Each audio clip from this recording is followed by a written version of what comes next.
प्यारे बच्चों, अज असी जमात 8वीं दे पाठ 7 पौधे ते जंतुओं के सुरक्षण बारे पढ़ांगे। आओ विज्ञान की क्लास में चलीए, जिथे जोवन, सिमरन ते उन्हां दे अध्यापक सुधीर इस पाठ बारे सानू जानकारी दे रहे हैं।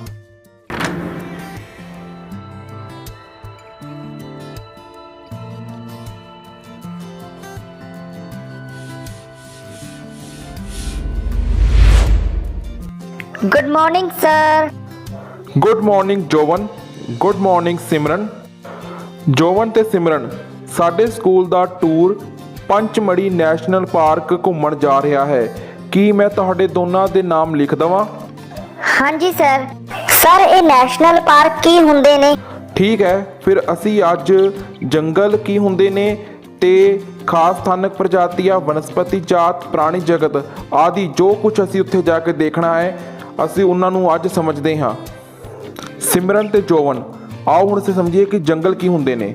जंगल रुख दरख्तां नाल टक्की हुई विशाल जमीन है।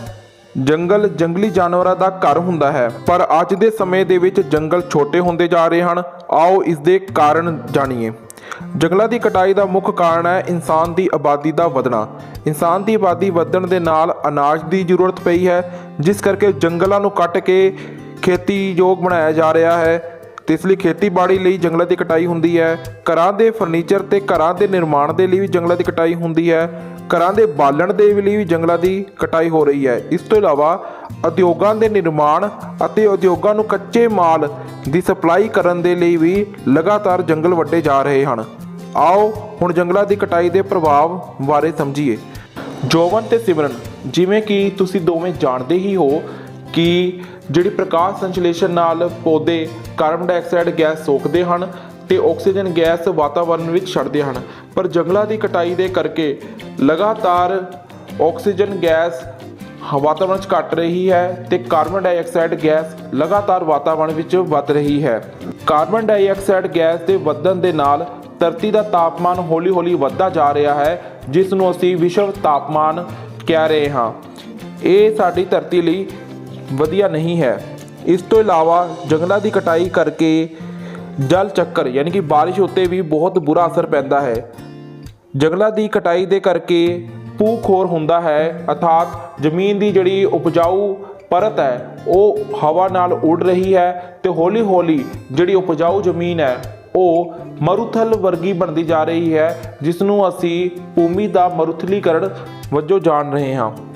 इस तो इलावा जंगलों की कटाई के करके मिट्टी की पानी सोखण की शक्ति विच भी कमी आती है, जिस करके हड़ के आने की संभावना ज़्यादा हो जाती है। द्वारा कुछ खेतर पक्के किए जाते हैं। आओ उन्होंने असी एक एक करके समझते हाँ। सब तो पहले आता है जीव मंडल रिजर्व। जंगली जीवन के सुरक्षण लई बचा के रखा वो विशाल खेतर जिथे पौधों, जंतुओं और आदिवासियों को पारंपरिक ढंगां अनुसार जिउंदे रहण लई राखवाकरण दिता जाता है। बच्चों, जीव मंडल रिजर्व दे विच उत्थे दे पौधे, जंतु ते उत्थे जिहड़े आदिवासी लोग रहिंदे हन, उन्हां सारिआं नूं सुरक्षा सरकार द्वारा दित्ती जाती है। जीव मंडल रिजर्व नूं आओ असीं एक डायग्राम नाल वधेरे समझदे हां। बच्चों, तुहाडे सामने जीव मंडल रिजर्व की एक डायग्राम दिखाई गई है। इस विच जिहड़ा हरा हिस्सा है जिसनों 1 नंबर दिता गया है, इसनों असी ट्रांजिशन जोन कहते हाँ। इस 1 नंबर दे विच उत्थे दे रहण वाले आदिवासी अपने रोज़मर्रा के काम जिवें मवेशी चराना, बालन लई लक्कड़ चुनना या जड़ी बूटियां लई पेड़ पौधे नूं तोड़ना आदि बिना रोक टोक, बिना किसी आग्या दे आसानी नाल अपना काम कर सकते हैं। पर जद वो दूजे हिस्से 2 नंबर वाले नीले हिस्से आते हैं तो उन्होंने सरकार की आग्या की जरूरत पैंदी है। जबकि जिहड़ा लाल रंग का तीजा हिस्सा है, इत्थे किसी भी मनुख नूं, चाहे उत्थे दे रहण वाले आदिवासी ही क्यों ना होण, उन्होंने जाण की आग्या नहीं हुंदी, क्योंकि इस हिस्से विच सारे ही जंगली जानवर पाए जाते हैं। जंगली जीव रखां या सेंचुरी एक अजिही सहूलत है जिथे जानवरों नूं रहण लई लिआया जाता है अते उन्हां दी बाकी दी जिंदगी लई सुरक्षण प्रदान किया जाता है। अक्सर ਇਨਸਾਨ ਦਾ ਅਤੀਕਰਮਣ ਤੇ ਮਾਨਵ ਜੰਤੂ ਸੰਘਰਸ਼ ਇੱਥੇ ਵੇਖਣ ਨੂੰ ਮਿਲਦਾ ਹੈ। ਜੰਗਲੀ ਜੀਵ ਰੱਖਾਂ ਵਿੱਚ ਉੱਥੇ ਦੇ ਪੇੜ ਪੌਦਿਆਂ ਨੂੰ ਤੇ ਜਾਨਵਰਾਂ ਨੂੰ ਦੋਵਾਂ ਨੂੰ ਸੁਰੱਖਿਆ ਪ੍ਰਦਾਨ ਕੀਤਾ ਜਾਂਦਾ ਹੈ।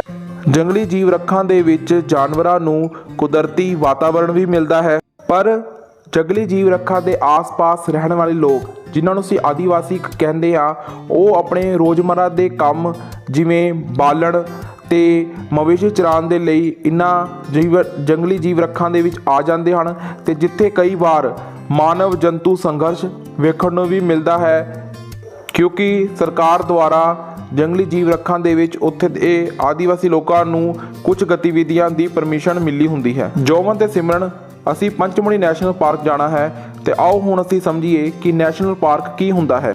ਨੈਸ਼ਨਲ ਪਾਰਕ ਇੱਕ ਬਹੁਤ ਵੱਡਾ ਖੇਤਰ ਹੈ ਜਿੱਥੇ ਜੰਗਲੀ ਜਾਨਵਰਾਂ ਨੂੰ ਸੁਰੱਖਿਆ ਸਰਕਾਰ ਜ਼ਰੀਏ ਮਿਲਦੀ ਹੈ। ਇਸ ਵਿੱਚ ਮਨੁੱਖੀ ਗਤੀਵਿਧੀਆਂ ਪੂਰੀ ਤਰ੍ਹਾਂ ਮਨਾਹੀ ਹੁੰਦੀ ਹੈ। ਇੱਥੇ ਸਿਰਫ ਟੂਰਿਸਟ ਲੋਕ ਸਰਕਾਰ ਦੀ ਆਗਿਆ ਨਾਲ ਹੀ ਆ ਸਕਦੇ ਹਨ। ਇਹ ਜੀਵ ਮੰਡਲ ਰਿਜ਼ਰਵ ਦਾ ਇੱਕ ਹਿੱਸਾ ਹੁੰਦਾ ਹੈ। ਜੀਵ ਰੱਖਾਂ ਦੀ ਤਰ੍ਹਾਂ ਇੱਥੇ ਇਨਸਾਨ ਕੋਈ ਵੀ ਗਤੀਵਿਧੀ ਆ ਕੇ ਨਹੀਂ ਕਰ ਸਕਦਾ ਤੇ ਇਸ ਲਈ ਨੈਸ਼ਨਲ ਪਾਰਕ ਦੇ ਵਿੱਚ ਮਾਨਵ ਜੰਤੂ ਸੰਘਰਸ਼ ਦੇਖਣ ਨੂੰ ਨਹੀਂ ਮਿਲਦਾ। ਆਓ ਹੁਣ ਅਸੀਂ ਇਹਨਾਂ ਤਿੰਨਾਂ ਦੇ ਵਿੱਚ ਅੰਤਰ ਲੱਭੀਏ। ਜੋਬਨ ਤੇ ਸਿਮਰਨ, ਇਨਸਾਨੀ ਗਤੀਵਿਧੀਆਂ ਦੀ ਆਗਿਆ ਜੀਵ ਮੰਡਲ ਰਿਜ਼ਰਵ 'ਚ ਹੁੰਦੀ ਹੈ, ਜੀਵ ਰੱਖਾਂ ਵਿੱਚ ਵੀ ਹੁੰਦੀ ਹੈ ਉੱਥੇ ਦੇ ਨਿਵਾਸੀਆਂ ਨੂੰ, ਪਰ ਨੈਸ਼ਨਲ ਪਾਰਕ ਦੇ ਵਿੱਚ ਇਹ ਆਗਿਆ ਨਹੀਂ ਹੁੰਦੀ। ਜਾਨਵਰਾਂ ਨੂੰ ਚਾਰਨ ਦੀ ਆਗਿਆ ਜੀਵ ਮੰਡਲ ਰਿਜ਼ਰਵ ਤੇ ਜੀਵ ਰੱਖਾਂ ਦੇ ਵਿੱਚ ਹੁੰਦੀ ਹੈ, ਲੇਕਿਨ ਨੈਸ਼ਨਲ ਪਾਰਕ ਦੇ ਵਿੱਚ ਇਹ ਆਗਿਆ ਨਹੀਂ ਦਿੱਤੀ ਜਾਂਦੀ। ਜੀਵ ਮੰਡਲ ਰਿਜ਼ਰਵ ਦੇ ਵਿੱਚ ਮੁੱਖ ਸੁਰੱਖਿਅਣ ਹਰ ਵਸਤੂ ਨੂੰ ਦਿੱਤਾ ਜਾਂਦਾ ਹੈ, ਚਾਹੇ ਉਹ ਜੰਤੂ ਹੋਵੇ, ਪੌਦਾ ਹੋਵੇ, ਨਦੀ ਹੋਵੇ ਜਾਂ ਕੋਈ ਹੋਰ ਘਟਕ। ਜੀਵ ਰੱਖਾਂ ਦੇ ਵਿੱਚ ਸੁਰੱਖਿਅਣ ਪੌਦੇ ਤੇ ਜੰਤੂ ਦੋਵਾਂ ਨੂੰ ਮਿਲਦਾ ਹੈ, ਜਦਕਿ ਨੈਸ਼ਨਲ ਪਾਰਕ ਦੇ ਵਿੱਚ ਮੁੱਖ ਸੁਰੱਖਿਅਣ ਜੰਗਲੀ ਜੰਤੂਆਂ ਨੂੰ ਹੀ ਮਿਲਦਾ ਹੈ। ਕਾਨੂੰਨੀ ਸਖਤੀ ਸਭ ਤੋਂ ਵੱਧ ਨੈਸ਼ਨਲ ਪਾਰਕ ਵਿੱਚ ਹੁੰਦੀ ਹੈ ਤੇ ਸਭ ਤੋਂ ਘੱਟ ਜੀਵ ਮੰਡਲ ਰਿਜ਼ਰਵ 'ਚ ਹੁੰਦੀ ਹੈ। ਕੇਂਦਰ ਸਰਕਾਰ ਨੈਸ਼ਨਲ ਪਾਰਕ 'ਤੇ ਨਿਯੰਤਰਣ ਰੱਖਦੀ ਹੈ, ਜਦਕਿ ਰਾਜ ਸਰਕਾਰ ਜੀਵ ਰੱਖਾਂ ਉੱਤੇ ਨਿਯੰਤਰਣ ਰੱਖਦੀ ਹੈ। ਜੀਵ ਮੰਡਲ ਰਿਜ਼ਰਵ 'ਤੇ ਦੋਵੇਂ ਹੀ ਸੁਰੱਖਿਅਣ ਰੱਖਦੇ ਹਨ। ਆਓ ਹੁਣ ਅਸੀਂ ਇਹ ਸਮਝੀਏ ਕਿ ਵਨਸਪਤੀ ਜਾਤ ਤੇ ਪ੍ਰਾਣੀ ਜਗਤ ਕੀ ਹੁੰਦਾ ਹੈ। ਅਸੀਂ ਵਿਸ਼ੇਸ਼ ਖੇਤਰਾਂ 'ਚ ਪਾਏ ਜਾਣ ਵਾਲੇ ਪੇੜ ਪੌਦਿਆਂ ਨੂੰ ਵਨਸਪਤੀ ਜਾਤ ਤੇ ਕਿਸੇ ਵਿਸ਼ੇਸ਼ ਖੇਤਰਾਂ 'ਚ ਪਾਏ ਜਾਣ ਵਾਲੇ ਜੰਤੂਆਂ ਨੂੰ ਪ੍ਰਾਣੀ ਜਗਤ ਕਹਿੰਦੇ ਹਨ। ਤੁਹਾਡੇ ਪਿੰਡ ਦੇ ਵਿੱਚ ਜਿਹੜੇ ਵੀ ਜਾਨਵਰ ਮਿਲਦੇ ਹਨ ਉਹ ਇਸ ਤੁਹਾਡੇ ਪਿੰਡ ਦੇ ਪ੍ਰਾਣੀ ਜਗਤ ਹਨ ਤੇ ਤੁਹਾਡੇ ਪਿੰਡ ਦੇ ਵਿੱਚ ਸਿਮਰਨ ਜਿਹੜੇ ਵੀ ਪੇੜ ਪੌਦੇ ਮਿਲਦੇ ਹਨ ਉਹ ਤੁਹਾਡੇ ਪਿੰਡ ਦੇ ਵਨਸਪਤੀ ਜਾਤ ਹਨ। ਮਤਲਬ ਕਿਸੇ ਵੀ ਇਲਾਕੇ ਵਿੱਚ ਪਾਏ ਜਾਣ ਵਾਲੇ ਪੇੜ ਪੌਦਿਆਂ ਨੂੰ ਉੱਥੇ ਦੀ ਵਨਸਪਤੀ ਜਾਤ ਤੇ ਜਾਨਵਰਾਂ ਨੂੰ ਪ੍ਰਾਣੀ ਜਗਤ ਕਹਿੰਦੇ ਹਨ। ਆਓ ਅਸੀਂ ਪੰਜਾਬ ਦੇ ਇੱਕ ਹਿੱਸੇ ਕੰਢੀ ਏਰੀਆ ਜੋ ਕਿ ਤੁਹਾਡੇ ਸਾਹਮਣੇ ਦਰਸਾਇਆ ਗਿਆ ਹੈ ਉਸ ਨੂੰ ਦੇਖੀਏ।